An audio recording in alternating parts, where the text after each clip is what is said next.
Bánh mềm xốp rất là ngon luôn.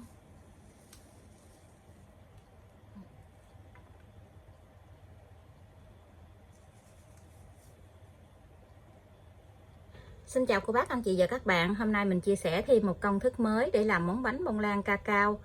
Bánh thơm mùi cacao nè, bánh mềm xốp rất là ngon luôn. Cô bác, anh chị và các bạn thấy thích thì cùng vào bếp để làm món bánh bông lan cacao này nha.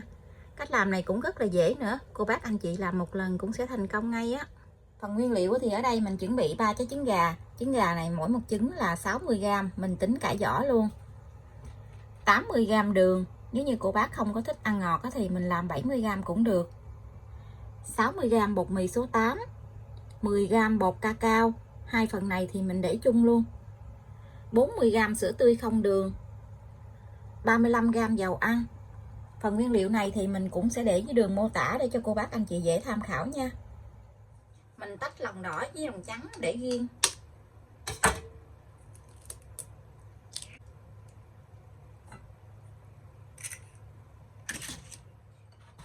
Mình cho dầu ăn vào trong lòng đỏ.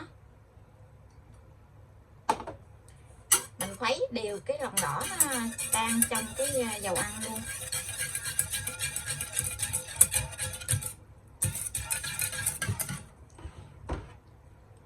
Sữa tươi không đường mình cho vô luôn. Cacao với lại bột mì mình cũng gây qua bên cái phần trứng này.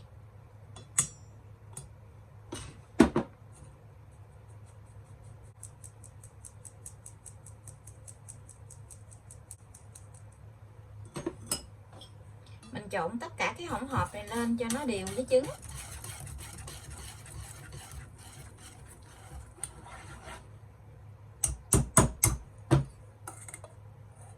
Mình sẽ đi đánh bông cái lòng trắng. Thì cái máy của mình có 6 số thì mình đánh ở số 3 nha.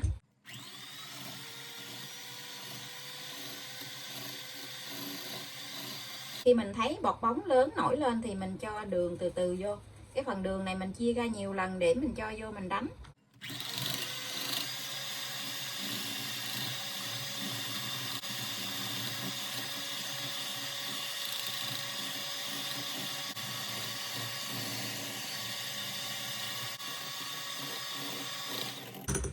Khi mình thấy cái bọt bóng mịn thì mình hạ xuống còn số 2 và mình tiếp tục đánh nha.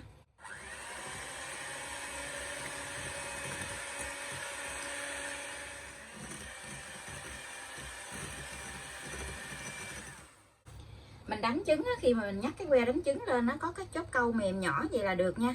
Đừng có đánh cứng quá. Nếu như mình đánh cứng quá tí nữa mình nướng bánh cái mặt bánh nó dễ bị nứt lắm. Mình lấy phần nửa cái phần lòng trắng này mình cho qua bên cái thao bột cacao nha.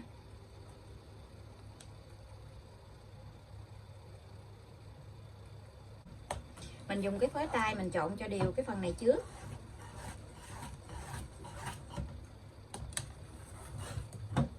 Trong khi mình trộn bột thì mình sẽ mở cái lò nướng lên để cho cái lò nướng nó nóng từ 10 tới 15 phút trước nha.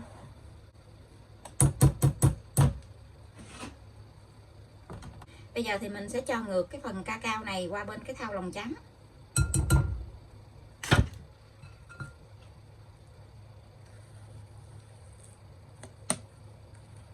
Dùng cái phới dẹp này mình trộn cho đều lên. Mình trộn từ dưới lên gì nè. Mình hất từ bên dưới lên gì, trộn cho nó nhẹ tay á. Mình trộn mình hất từ phía dưới lên gì. Mình ghép cho nó sát ở phía dưới cái đáy tô á. Để cho cái bột này nó đều hết luôn.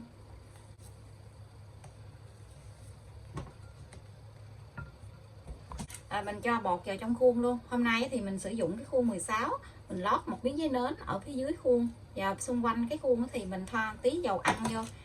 Để hồi mình lấy bánh cho nó dễ á. Mình cho hết cái phần bột này vô. Mình dở cao cao lên gì. Để cho cái bọt khí nó dở bớt.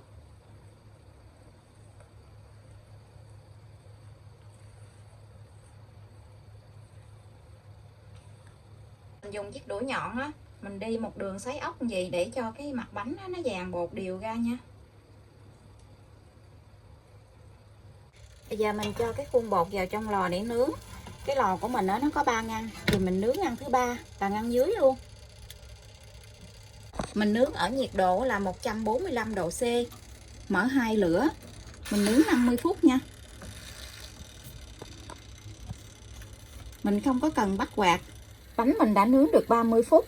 Bây giờ nó đã nở lên đầy cái khuôn rồi kìa. Cái mặt bánh nó dung trùng luôn. Nhìn đẹp quá chừng.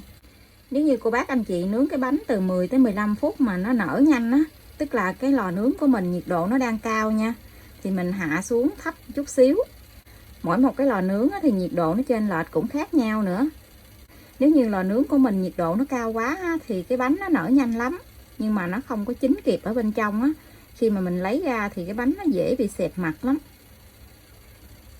Cái mặt bánh nó cao thấy mê luôn chưa? Quá chừng đẹp luôn. Bánh của mình đã nướng xong. Bây giờ thì mình hé cửa lò ra, mình để cái bánh ở trong lò thêm 5 phút nữa mình hãy lấy ra nha. Lấy bánh ra. Nở lên đầy khuôn luôn nè.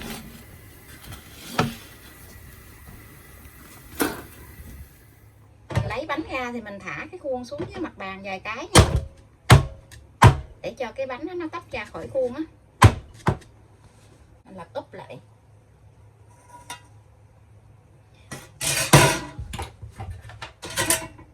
Vì mình không có muốn cái mặt bánh nó có cái ngấn của cái dĩ á, cho nên nó là mình lấy cái dĩa vậy nè, mình lật úp nó lại.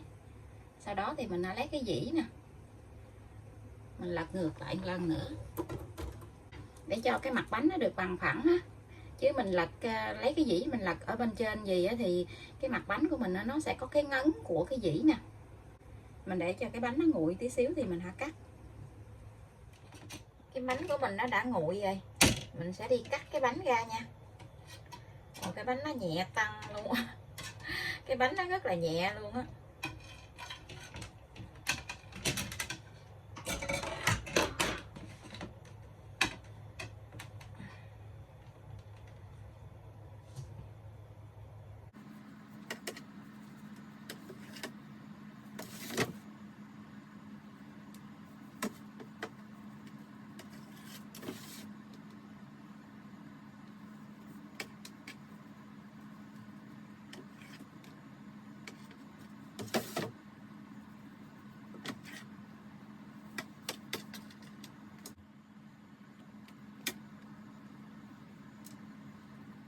Bánh bông lan cacao của mình đã làm xong. Bánh mềm xốp rất là ngon luôn. Cô bác anh chị và các bạn thấy thích thì cùng làm nha. Bây giờ thì mình xin chào tạm biệt. Hẹn cô bác anh chị và các bạn lại video tiếp theo. Cảm ơn cô bác anh chị và các bạn đã xem video của mình. Xin chào và hẹn gặp lại.